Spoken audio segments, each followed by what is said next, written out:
like I wanted to say something, but it'll probably come up at some point. But well, how you feeling? I mean, this is the second leg. How you feeling? I mean, is it? From my understanding, touring is like a tiresome thing, but it's, some people love it. Some people are like, we have to do. But how you feeling about the tour so far? This is fun for me, man. I know a lot of different artists have different feelings about touring, but it is work. It is tiresome. It can be, you know what I mean? I think the big part of it is just the traveling, right? The flights and being on the bus. But in terms of me being on stage and doing what I do, I mean, I can't, I can't, I can't lie. It's something that I truly love, and I'm blessed to be able to do it. You know what I mean? And again, is being able to perform and get on stage and do something that doesn't really, it's not difficult for me. You know what I mean? At least for me, it's fun. You know what I mean? And it's just great. And this leg of the tour is the last leg. So after this, we go home for Thanksgiving and Christmas and all that. And I'm looking forward to that. But when I'm here, I'm here. When I'm touring, I'm present, and it's great. You know what I'm saying? Indeed, and again, indeed. it's it has its up and down, but at the end of the day, it's what I love, and I love connecting with different people, different communities. So it's great. Indeed, indeed. All right, my people, it's Mr. Al Pete with the Neighborhood's Way, MPN Network, all the great things. Thank you for looking at all the other interviews. But right now, we have one part of the duo, of the hip hop duo, as they would say. This is Black Violin. I'm speaking with Wil B, and the other person is Kev Marcus. So I know people are very familiar with Black Violin down here in Florida because you guys make stops down here very often. I want to say it was at the Ritz Theater when I saw you guys a while back. It seemed like I was frequenting the Ritz Theater a lot. So, but that's why I got a wind of you. And I just found out doing my research that you guys are Floridians, correct? Yeah, we're from Florida, South Florida. You know what I'm Okay. saying? We're Fort Lauderdale boys. We went to Dilla High School. Shouts out to the Panthers. Yeah, we're Florida boys, man. Okay. Well, I mean, Florida boy here as well, but I'm on the North Florida side of things. So Right. we share the Floridian experience. And to my people that don't know about the Floridian experience, I'll name some of the few. Right. It's only going to get lower than 50 degrees for 2 weeks, if 2 weeks throughout the year. Everything else in the year is 75 and up. Right. But you can't beat the beaches. You can't beat the sun. It just I love Florida. We get picked on a lot because they say we're South Georgia, but we are Duval County to the T. Right. And we just have a very special love for Florida down here, man. I mean, outside of everything that people hear, Florida is a beautiful state for living and just growing and just experimenting things. So shouts out to my brethren, my Florida brethren. Yes, sir. Florida is what it is. It's a little. I see the head turning. I've been down here, so it's a little special. But this is home, man. And I think, what I'm saying, like especially this time of year, the everywhere else is starting to get real cold. It's probably gonna start snowing in different places, but over here it's beautiful. You know what I mean? Like you said, for 2 weeks it get down to like 50.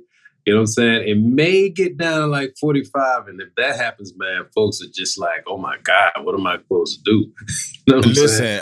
Listen, because when it get down to like 60, everybody throwing they wool coats and they like, we gotta get this weather. And down there in the South, where you at, like is it iguanas? They be like falling out. They freeze and they So if it gets too cold, not even like it be like 55, 50s, 45. They'll freeze to death. They'll just freeze and just fall over. You know what I mean? Wow. So they all over my backyard too, like big joints. I'm talking about like this big, and they just be chilling by the pool. See, Yeah, Floridian weather, y'all. Floridian life. Like right. iguanas freeze up. Like I think that's interesting that happened. But without further ado, let's get into some of the music action. This is the tour. Is it pronounced BV20? Is that how you saying it? Yeah, yeah. Okay. BB20, the then and now for basically celebrating 20 years of us doing this. You know what I'm All right. saying? And, from the Apollo to performing at the inauguration to performing across, performing for the troops in Iraq. Just we've been doing this for a long time. We've had a lot of great experiences, and this is kind of like the collective, thing musically, taking you guys on a journey of what 20 years look like. You know what I'm saying? And it's been great, honestly, man. It's been received very well, and the fans come out and they showing love. It's been incredible, to be honest, man. It's been really dope. Indeed, indeed. I was going to ask you what made this tour special, but you've already answered it. I mean, going through 20 years of music, um, in the music business, what have you, doesn't matter if it's from a large scale or a small scale. I think that's very monumental for somebody to have a longevity like type of situation when it comes to 20 years. So congratulations to you and Kev on 20 years. So let's revisit some of the accolades. I mean, two-time Grammy nominated.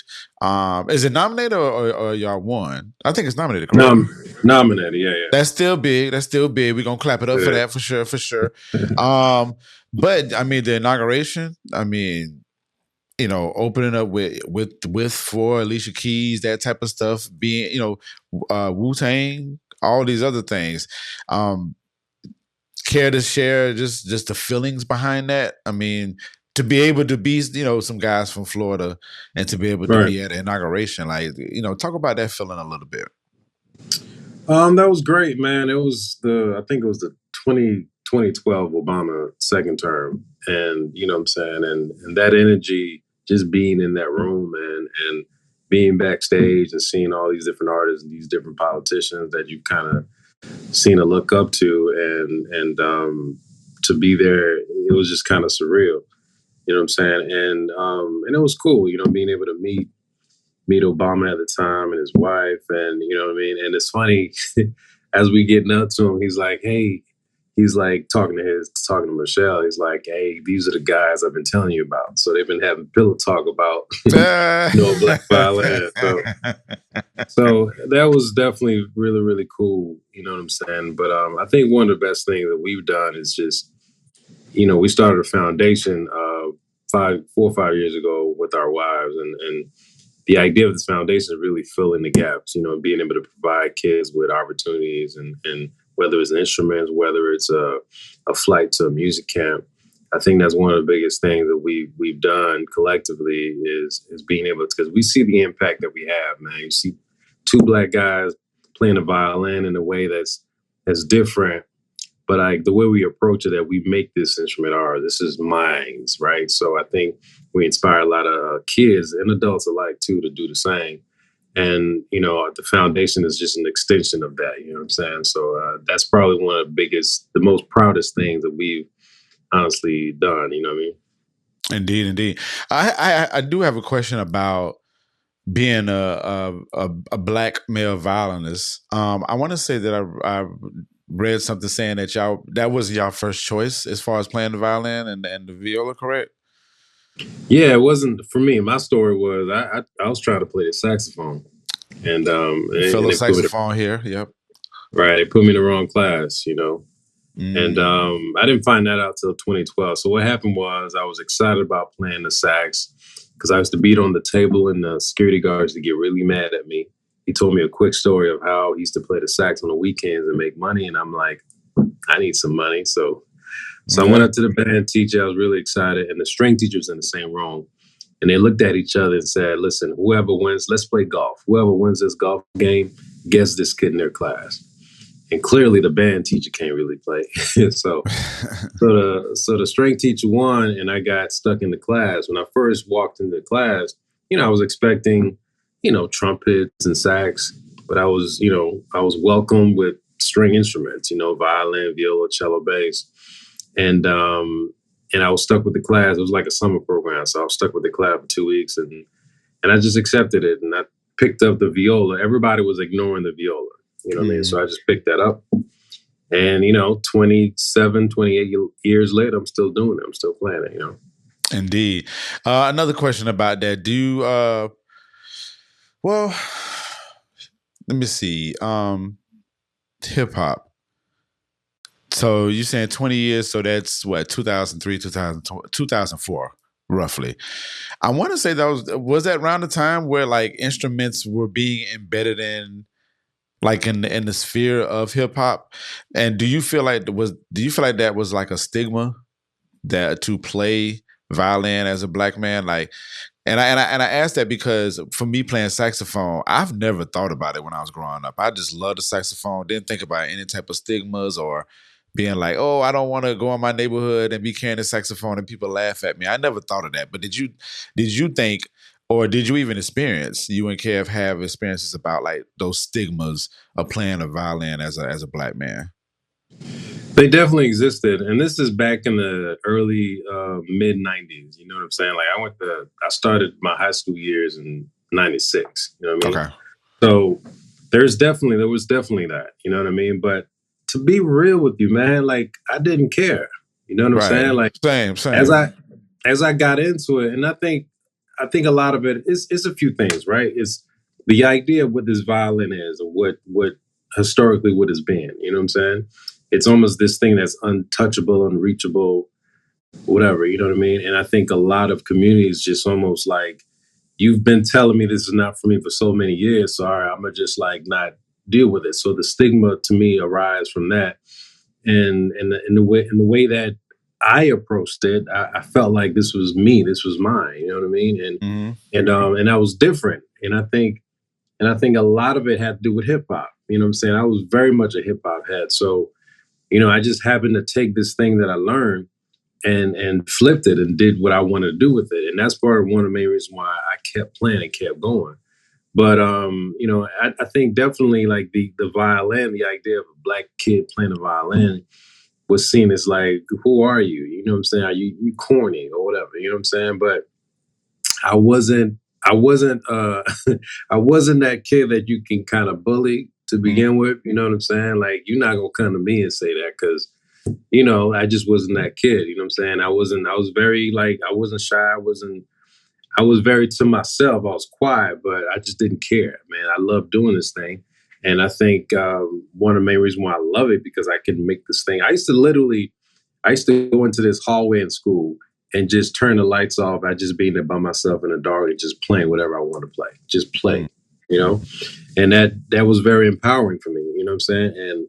And for me, I don't care what you said, how you say it. I'm not gonna stop doing that because you think somehow this thing is corny, isn't cool, or you think this thing isn't for me because I'm this black kid. You know what I'm saying? I'm not gonna care. I'm gonna do it because it makes me feel good.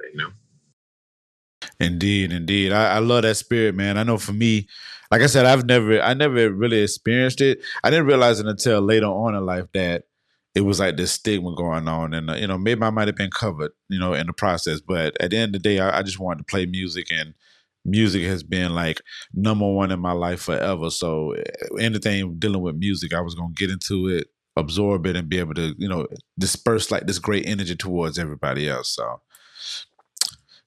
So, real quick, let's talk about the experience. So I see that there's a VIP experience. This VIP experience is laid out, like laid. I'm like, man, I need to get like 5 of these experiences because I have not experienced like a VIP sound check experience. And I'm gonna go through the checklist real quick, and you can just tell me, um, what was the thought of doing that? I mean, yes, it's 20th year anniversary, but let me know about Right. that. So it's one premier reserve ticket in the first 5 rows. You get an invitation to a private pre-show experience, including access to view a portion of the sound check, moderated Q&A, photo opportunities with you and Kev, VIP access to the merchandise, and 20% discount on any available items. You get a VIP laminate and early entry to the venue. That's laid. This is people. This is laid. This is This is very late. Like you getting a lot. This is a treat like to be at the sound check. That's crazy. Crazy. Tell me about that, man. Tell me about how that came about. So when we started doing this, man, we used to perform and come out to the lobby or whatever, and where people were selling merchandise and sign autographs and tell everybody whoever wanted an autograph, right? So literally after we do a 90-minute show or whatever, we go out there for another 45, 50 minutes, sometimes an hour and hour and some change, and sign autographs. Right. And as the years went by, it became real difficult to do that. You know what I'm saying? Like we'd be out there for like forever signing autographs, and it was just very tasking, right? Mm-hmm. So we stopped doing that probably like 7 years ago. We stopped doing that. You know what I mean? But we wanted to engage the crowd in some way, so we try to figure out different ways to do it. That's kind of how we thought about this whole VIP experience, and it is great. It's really dope. You know what I'm saying? You get to kind of like see us figure things out, because when you come to the sound check, sometimes we're figuring out how there could be an issue going on with whatever. You know what I'm saying? You get to see behind the scenes what's happening. And Yeah. after that, if we done check, after we done play a few songs, make sure everything's all good. You get to ask questions. You get to talk to us and ask any questions. You get to ask us like literally anything you want to ask, you can ask, and you get to kind of like have a real conversation, and you get to take some pictures, and it's a fun. I think it's a way for us to really continue to connect with the fans, and really connect with the people. You know what I mean? It's something that we miss doing. We used to, like I said, we used to sign autographs after every show. So that's how that came about. Love it, man. I love that. And people that are listening to this, please go and get that ticket, that VIP experience. To be close to, what I'm saying, to the musicians and that aspect, it just brings a very good experience to the whole show. Like I believe that's just an add on to it. So, all right. Can you just let us know what to expect for the show? I know it's 20 years. I know what to expect because I'm in that world, the music world. But let the people know what they can expect when they come to the show on Wednesday, November 20th. Well, it's going to be a real exciting show. It's going to be, just imagine a rock concert or a huge hip hop concert, but instead of guitars or whatever, you got violins. There's peak and valley. There's moments we take you to this next place and we bring it down a little bit. And there's vocals. I'm doing a lot of singing on this album, on this tour. And we also got a new album coming out next year. So we're debuting a lot of new songs Some of the on this tour. music, new music, new Yeah. music. Yeah.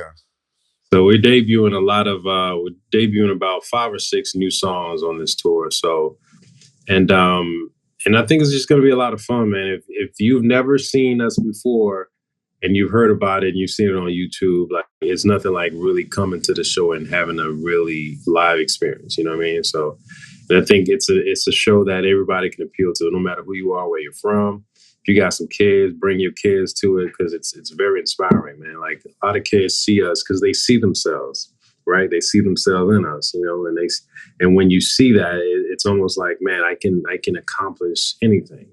You know what I mean? So it's a very inspiring show.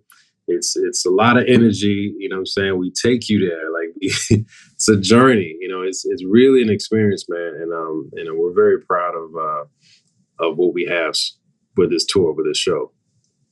Indeed, indeed.